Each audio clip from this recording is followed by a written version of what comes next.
একটি ভোট বদলে দিতে পারে একটি দেশের ভবিষ্যৎ। ভাই, আমরা তোমাদের পাশে আছি। এই টাকা রাখেন। হ্যাঁ, ভোটটা আমাদের দেবেন। আমার সংসার চালানো খুব কঠিন।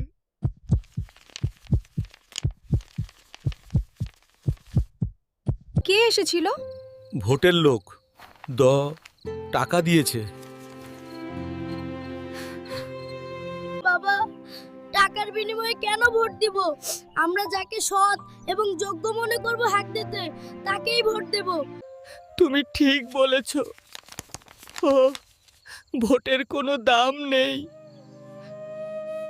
টাকায় নয়, এলিনান, সততায় ভোট দিন।